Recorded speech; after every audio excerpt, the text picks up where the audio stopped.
Hi, friend. Welcome back to the Happy Whole You podcast. I am so glad you're here.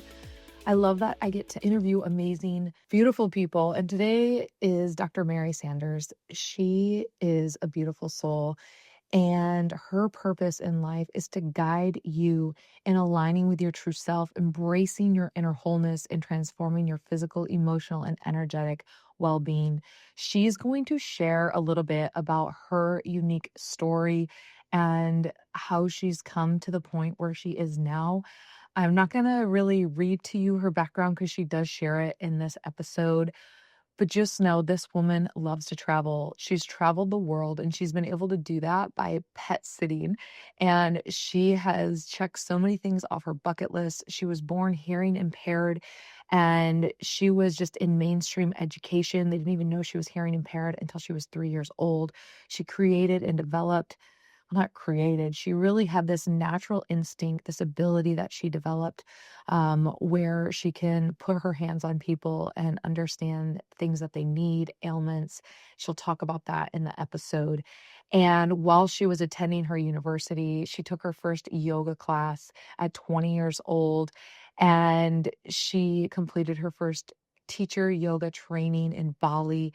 And she's just amazing. So her story is really cool. I hope you enjoy this episode. She is spectacular and such a beautiful soul. So here we go, Miss Dr. Mary Sanders. Hello, friends, and welcome back to another episode of the Happy Whole You podcast. And I have Mary Sanders with me today. Mary, thank you for joining me. It's my honor to be here, Anna Marie. Thank you.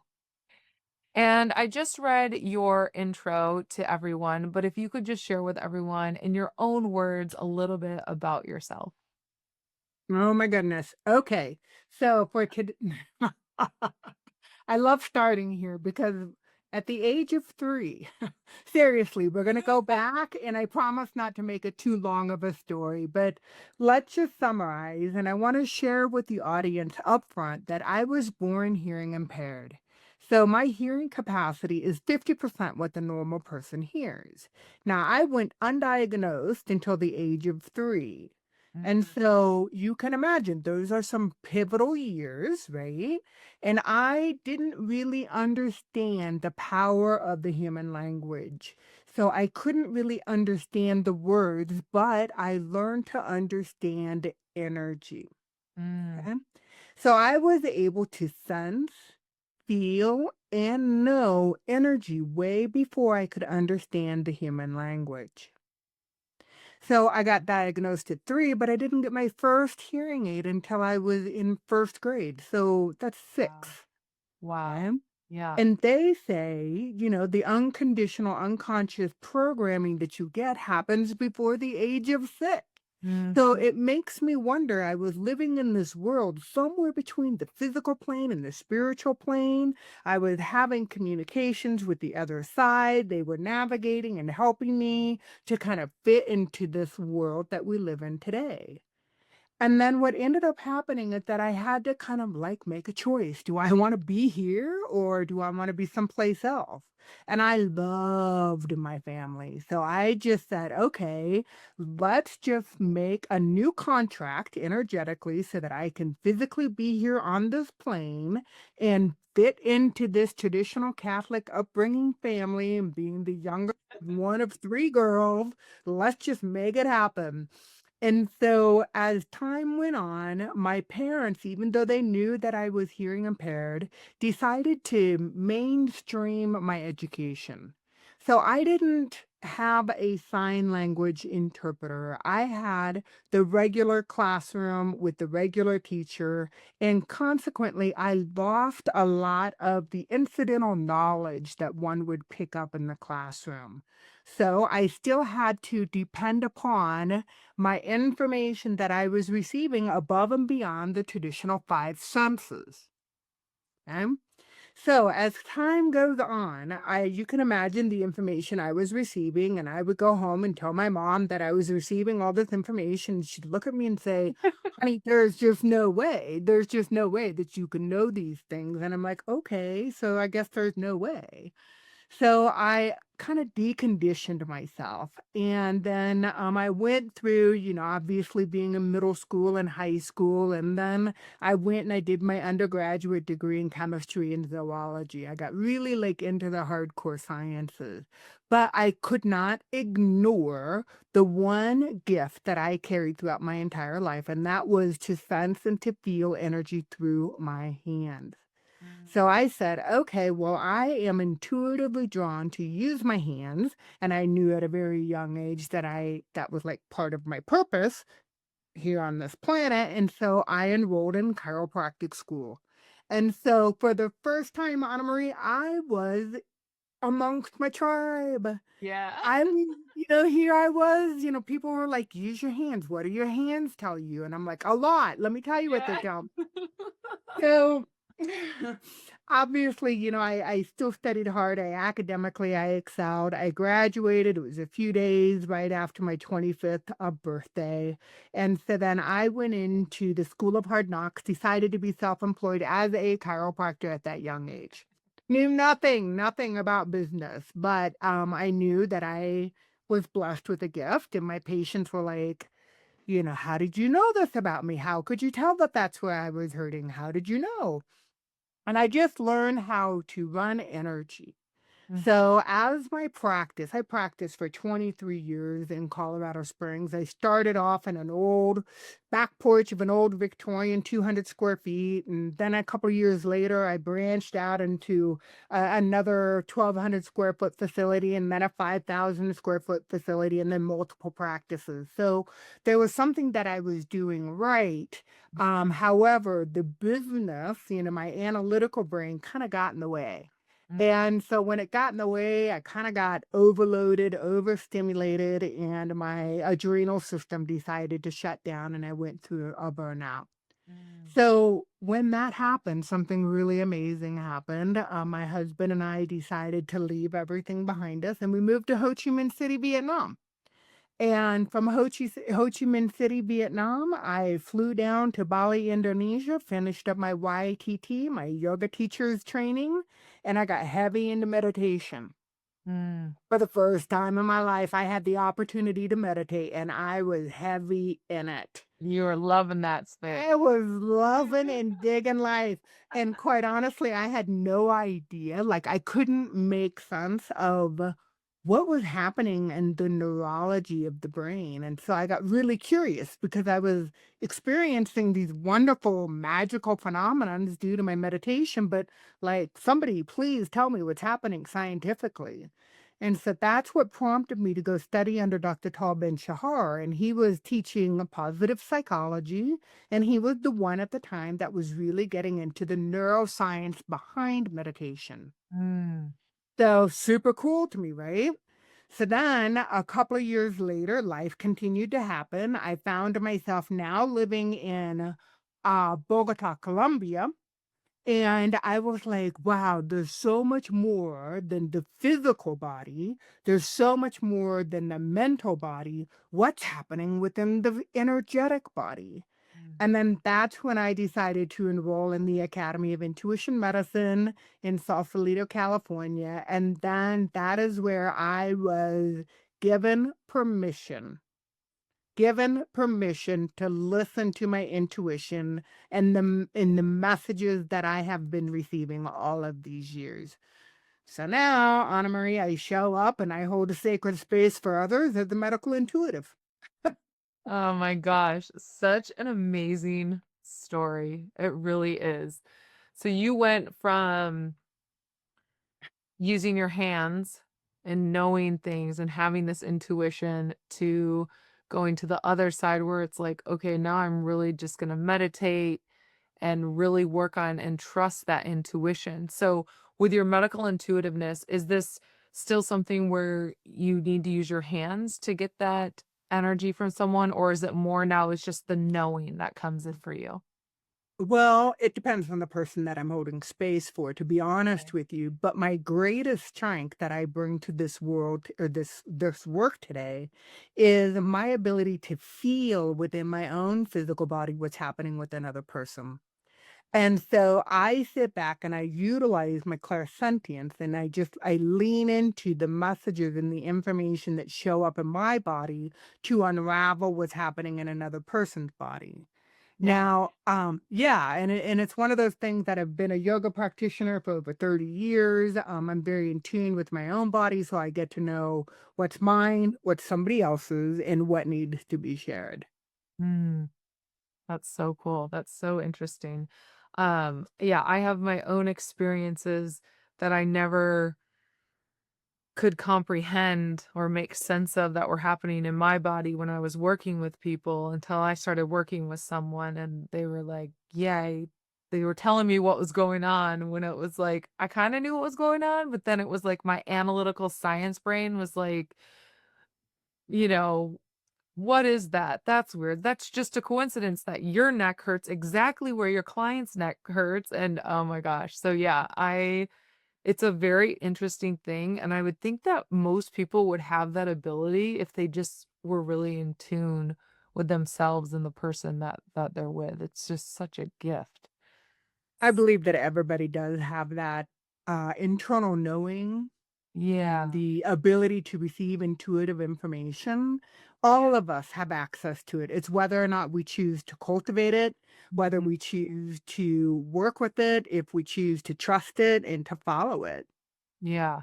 Yeah, that's the thing, to trust it and follow it and know the difference between it just a knowing and then your brain making stuff up. There's a difference. Right. I always go with the first intuitive hit. Don't overanalyze, get away from the prefrontal cortex, lean back, lean back. And then if you really are questioning it, throw it back. I throw it back into the river. And if it comes back again, then I throw it back into the river. And if it hits 3 times, then I know it's a message that needs to be transmitted. Mm. But Anna Maria, as I'm looking at you, it doesn't surprise me that you're such a beautifully sensitive individual. Oh, well, thank you. Thank you, I appreciate that. You know, when you're receiving that much information and processing, knowing what I know about your intellectual ability as well, there's a lot of information that's coming through the cognitive brain, and that, you may be so focused on what you think is the science brain, and then all of a sudden you're getting an influx, into the area of the pineal and into the area of the hypothalamus, that all of a sudden you're getting these downloads. Doesn't Yeah. surprise me at all.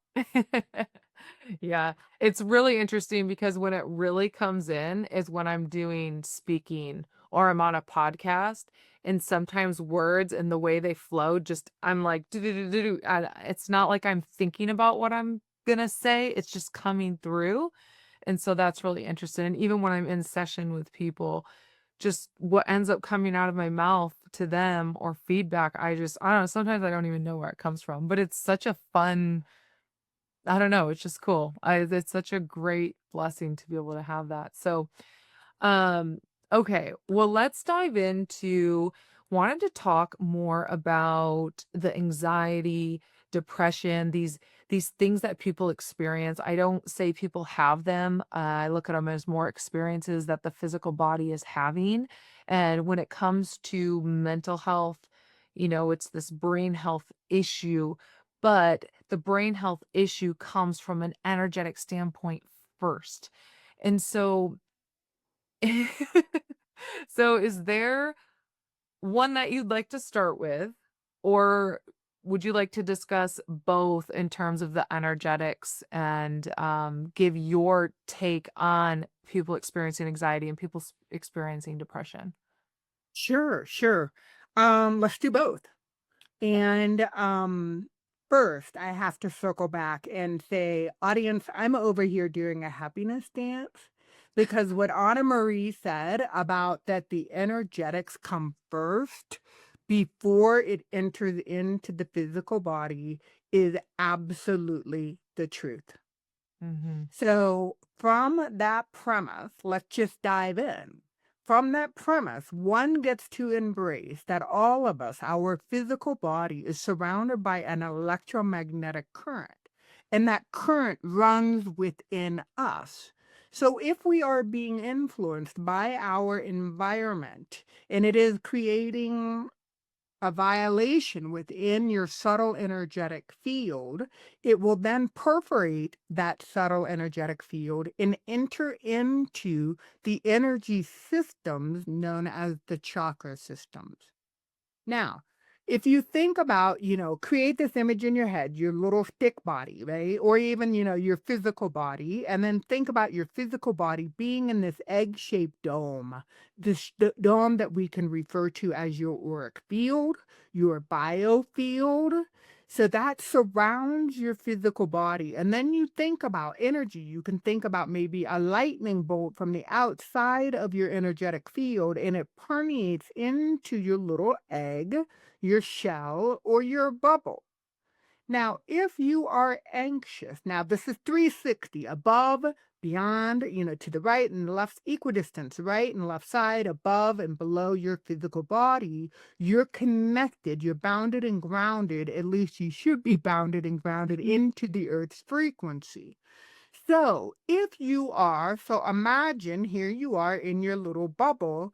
If you are leaning towards the anxiety, chances are you have less space in the front side of your bubble. You're leaning forward in an analyzing, overthinking, overwhelmed response and trying to get your brain to figure out what's going to happen in the future that I should be concerned with now, and it creates anxiety. Mm. The opposite is true, Anna Marie, when we are leaning back, looking at memories, and we're thinking about the past, we lean more towards depressive tendencies.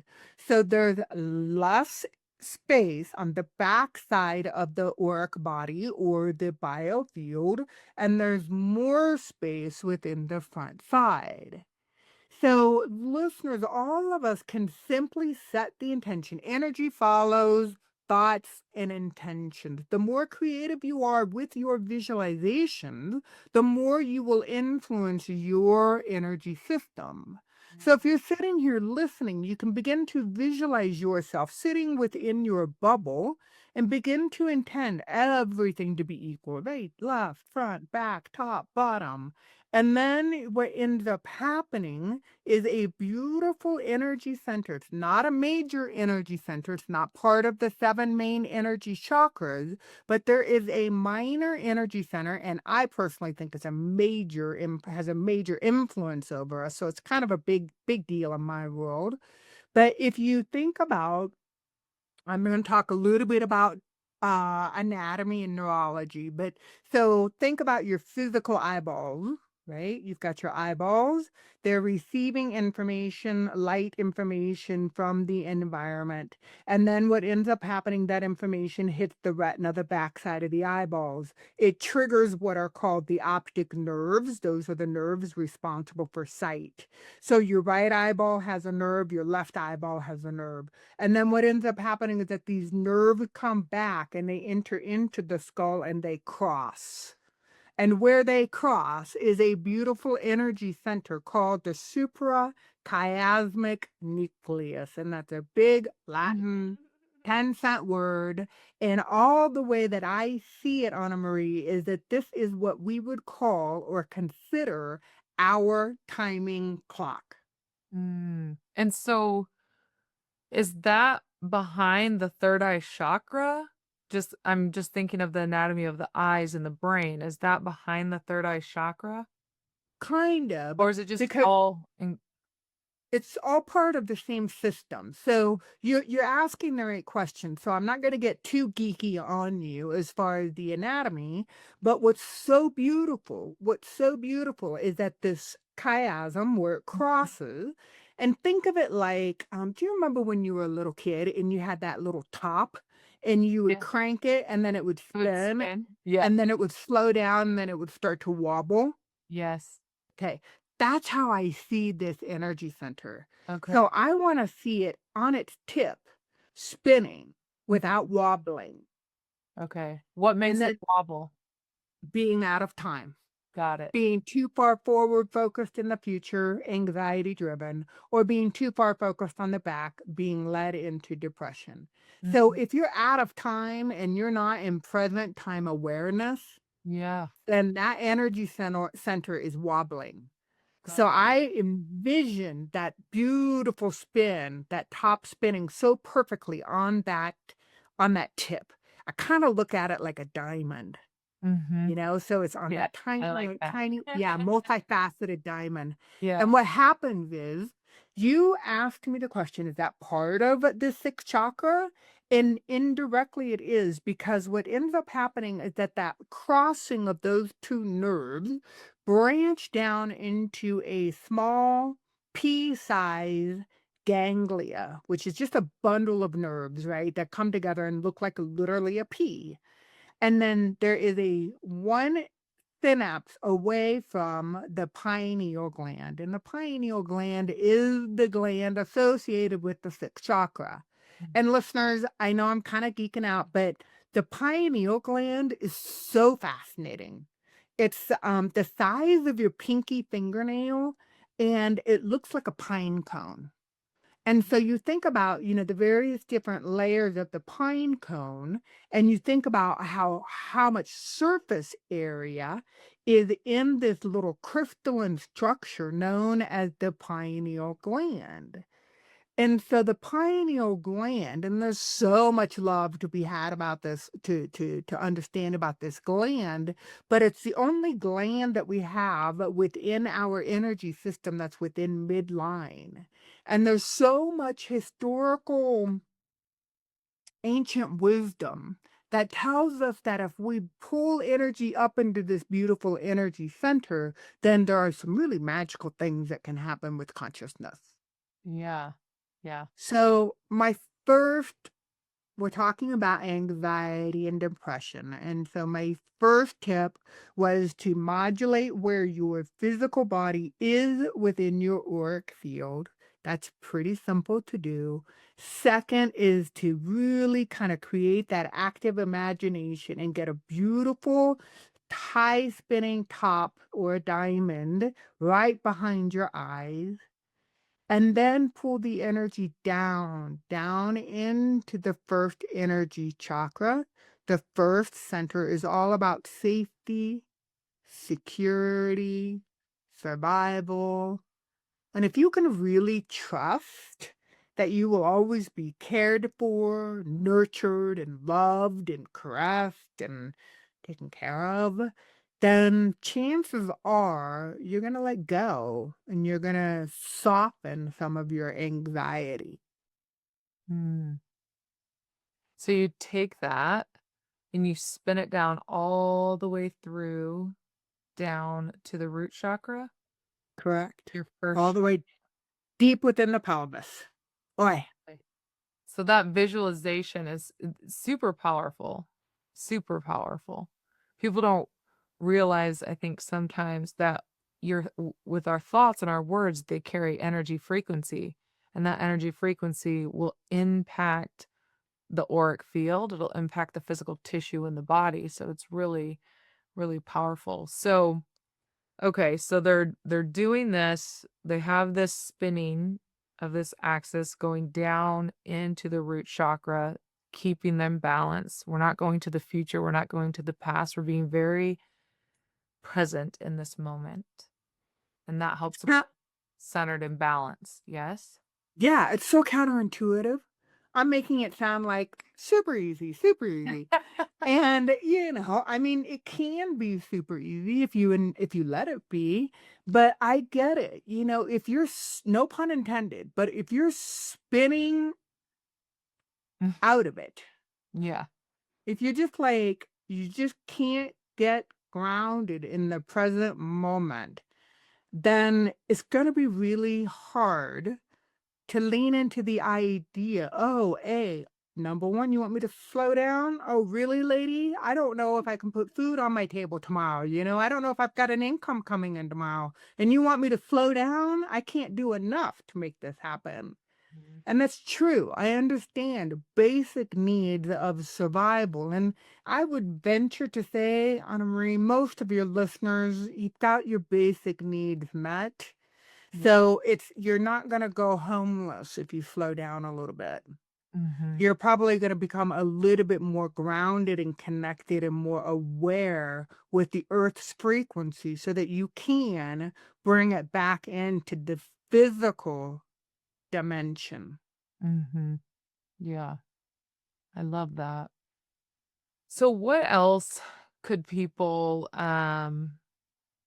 do to really center themselves? So making sure that there is alignment with all those chakras so they're not having that mood instability. Like obviously meditation is good, visualization is good. Do you have any other tips for them? Now, there's so many tips, but before I answer the tips, I want to say that over the years that I've been holding space for as many people as I have, there's three things that I find that I always start with the foundation. And that is, are you meeting and greeting the frequency of Mother Earth? Can you resonate your frequency along with Schumann's resonance? Can you get that 7.83 hertz, which is really slow, rhythmic, and organic? That's hugely supportive of as a foundation. The other thing is, the other technique I would say is learn to mutually separate, or I call it in my guided meditations, a detached alignment. So detach from all that no longer serves you so you can bring it back to self and know that what you're dealing with is yours and not someone else's. Mm, So grounding and then that detached alignment. And then the third thing is working on that timing clock in order to bring your awareness more into present time consciousness. mm, So, and I share that with you because I want that information to be available for all of your listeners. You can literally download the guided meditations on my website free of charge and just start listening to them, and that will bring you more into present time consciousness. So, yes, meditation is a beautiful tool. Visualization is a wonderful tool. Breath, the power of the breath, the power of good nutrient and sleep, the power of just staying connected with self and also within your community. You have people that are there to help support you and that are willing to let you lean on them. So you're not alone. And I know that people that when you're going through, listeners, when you're going through anxiety and you're having a hard time getting on top of your breath and you just can't seem, you feel like you're spinning out of control and can't seem to see straight, please reach out to others. I know Anna Marie can assist in the nutraceutical industry. There are other guests that she's had on the podcast that have other tools for you. So there are tools available and people available to you. The same is true with depression. Know that the chemistry, if the energetics and the energy system has been compromised in any way, shape, or form, it will affect the endocrine gland. When the endocrines get disrupted, it affects your hormones. When your hormones go sideways, goes all of your chemistry within your physical body. So I know Anna Marie specializes in this. Make sure that you're connecting with her in order to help balance out the chemistry within the physical body as well. And I'm looking at Anna Marie right now, and I see that, she's got essential oils. I mean, there's so many things that you can do to support your system. I want you to feel empowered and not leaning into a conditioned response of learned helplessness. yeah. Yeah, the conditioned response of learned helplessness. That was ringing true today with meeting with a client because we are conditioned to believe that when our physical body or our mental well-being is off, it's because it's almost like something outside of us, something's wrong with us. And when really we have the control and we have the ability to bring things back to center and homeostasis. And it's not something outside of ourselves, especially if we start with the meditation, the visualization, the breath work, and just simply going and putting our bare feet in the grass outside and grounding ourselves. If you can start there, I feel like most Mhm. people can really feel better. And even in those moments of feeling anxious, going outside, changing your environment, and doing some breaths outside with the sun and the grass and all that. Hopefully, the sun is shining, but uh, Right. I know that's not for everyone. Oh, I just got back from Michigan and I live in California where it's desert, so we have sunshine pretty much every day, which is great. But I know back in the Midwest where I'm from, it's you can have all these days where it's just gray outside. And so that's where it's good to go outside and put your hand on a tree so you physical have that touch, that tactile touch of nature with you as well. I think that's helpful. Um, I'm curious, did you like so you all with their hearing challenge that you were born with, obviously was a gift. I would hope that you see it as a gift as well. I'm sure you do.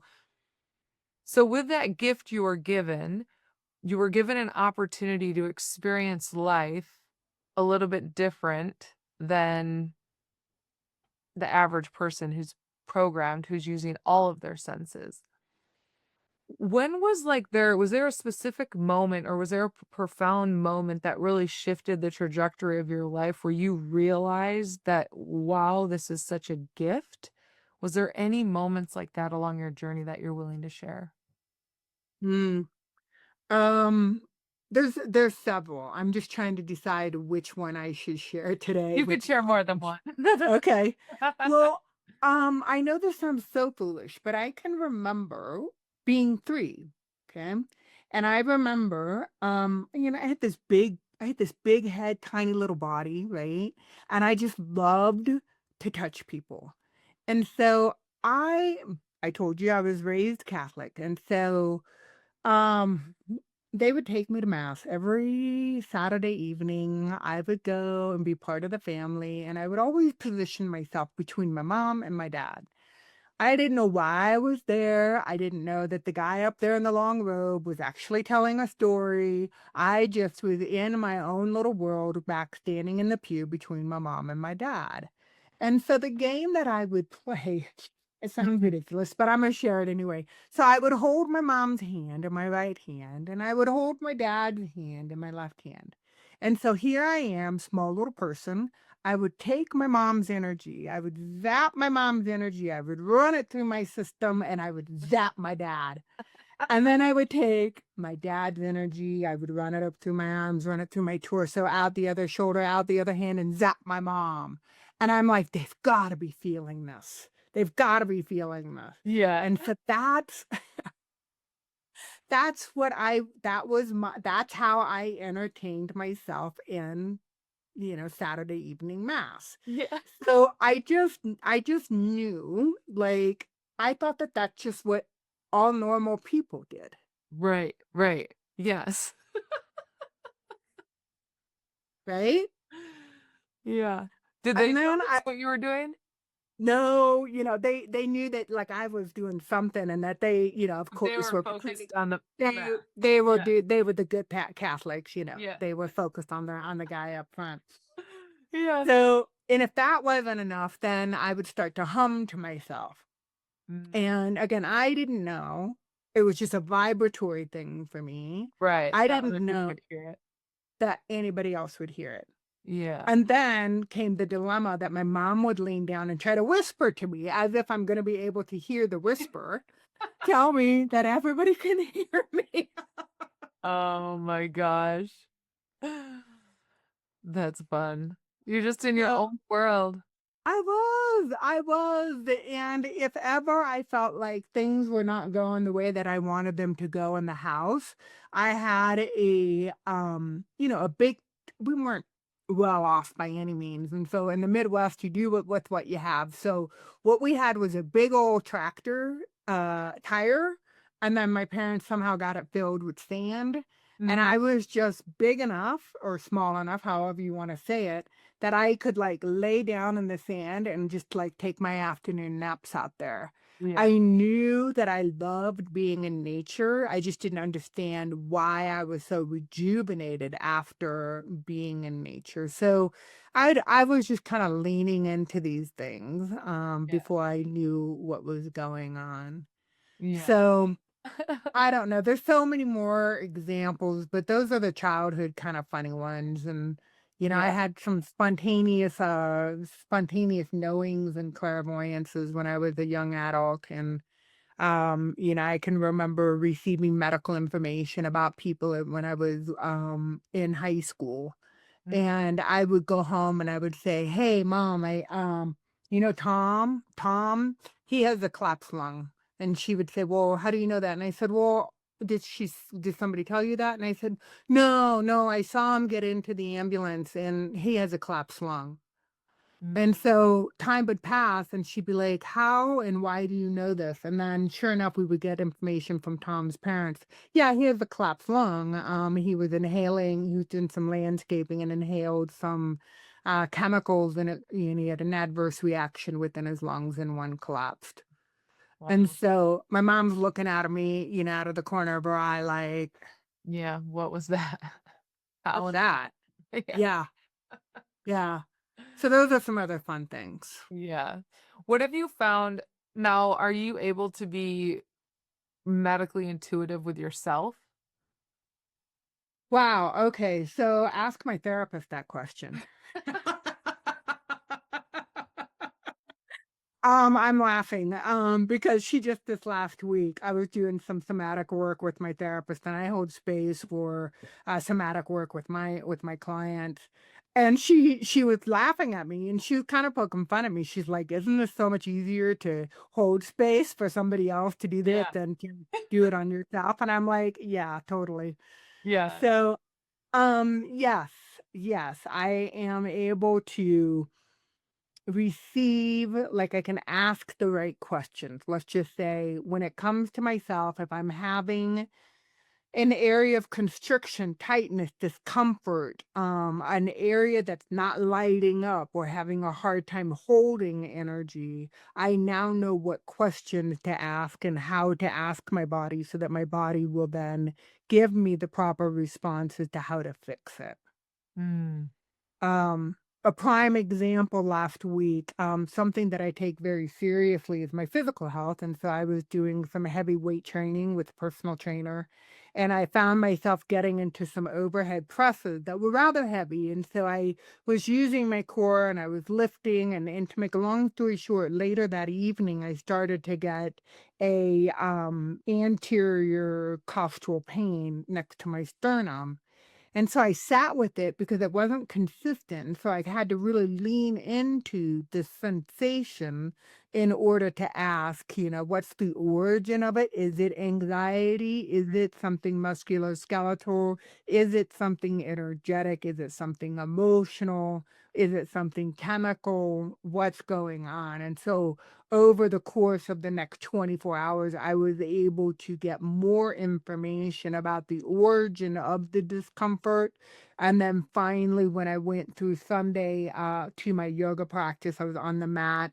I was getting into an extension and a rotation within my upper thoracics, and it released energetically and then just really expanded out through the chest. So I was able to I was able to release it in a way that I thought was multi-dimensional, is mm, what I wanna say, yeah. wow. That's amazing. What do you find, when people are experiencing more anxiousness as they're leaning forward into the future too much? What do you find are some other emotions that are stored there? Or like Yeah, physical symptoms they may be experiencing? yeah, couple of things. I find that the first energy center when it comes to fear, the emotion of fear, tapped into the adrenal overload. Mhm, That's one thing. And then the second thing that I have discovered with anxiety is that underneath the heart chakra, most people are going to say, yeah, well, that means, self love and compassion. And yes, that is very true. And sometimes we have a hard time embracing that for ourselves. It's easier to love something or someone else or to be compassionate towards them more so than it is for ourselves. I mean, if we're honest, listeners, most of you are you are nicer to your checkout people at Whole Foods than you are to your spouses sometimes. Yeah. So, and then and indirectly, you become really hard on yourself as well. So, what I've learned with anxiety and the kind of spastic nature of the heart energy center in the front and in the back can lead and unravel into some dimensions of perfectionism. And Mm, so when you're riddled with fear, the fear of the unknown, which is housed within the first energy center, coupled with the freeze kind of mentality of perfectionism, even stored within your parasympathetics, who's stored within your neurology of the vagus nerve, it can be crippling. mm, It can be crippling to where a person doesn't know what's the next first or the next logical step or course of action. mm. Yeah, interesting. So on the flip side of that, we're leaning back too much, staying in the past. What other things are you finding that people are experiencing with the depressive experience? I would say that more so is again the first energy center, but the second energy center versus the fourth. And so the second energy center is more associated with the second energy field, and that's your emotional body. And so when we have unprocessed emotions, which can be stored anywhere within the physical body, if we are not releasing them, it creates an amount of stagnation, if you will, within the tissues. Mm, And so again, when you look at the neurology of how trauma, strong emotions are stored within the body. And listeners, I say trauma like with a big capital T, and then I say trauma with like, the repetitive conditioned responses that you got from your environment. They're no different. They all get stored within the physical body. And oftentimes we carry that within the second energy center. So the area just below the belly button, the energy center, in that area will hold emotions that get to be processed mm, for interesting. depression. Yeah, yeah, it's interesting. Okay, so how do you work with clients? Like, take me through, Yeah.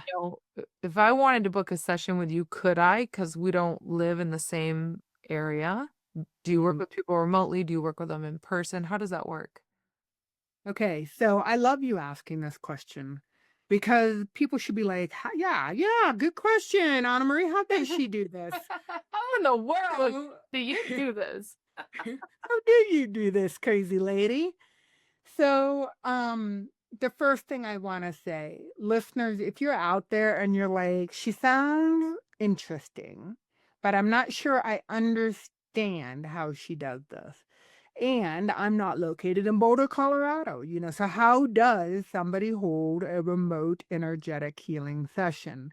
And so, just like I started the conversation by saying, listeners, you kind of get to lean into the idea that there's an electromagnetic field surrounding all of us. Energy is not bound nor confined by time nor space.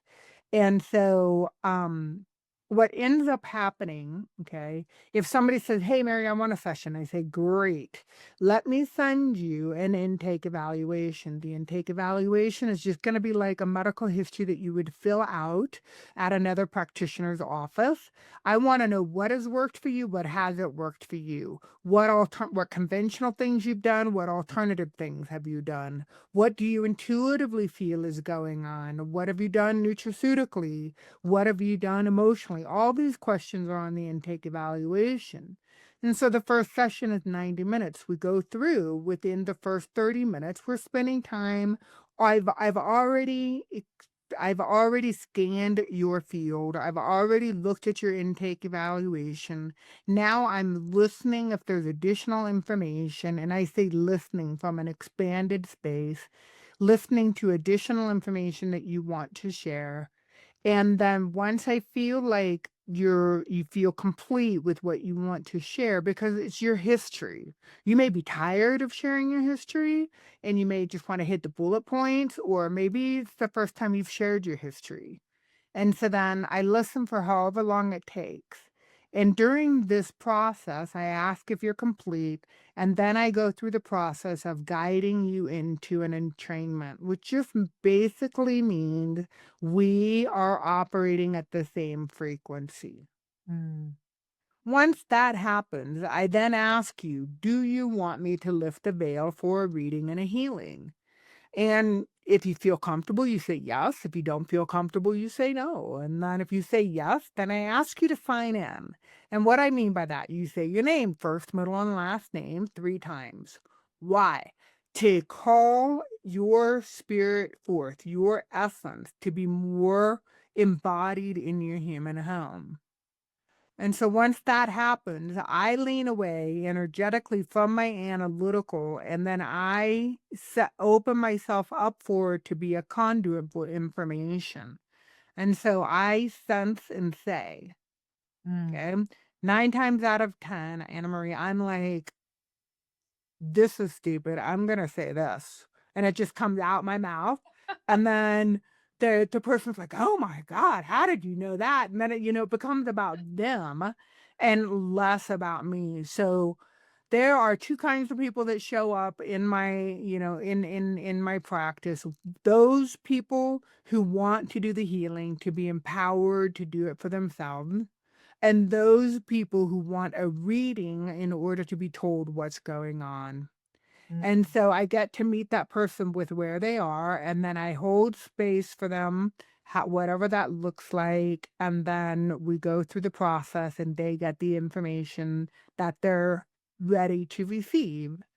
And then we set the intention, we move energy, discordant energy, which no longer serves you. And we move that out and we work holistically the system and bounce around in order to where we feel complete. Awesome. Yeah, Oh, yeah, you're listeners, little out really good. there. Yeah. No, that's wonderful. So what I'm hearing you say is there's a couple of things that one would walk away from with your session. One, energetically being realigned, if possible, releasing things, realigning.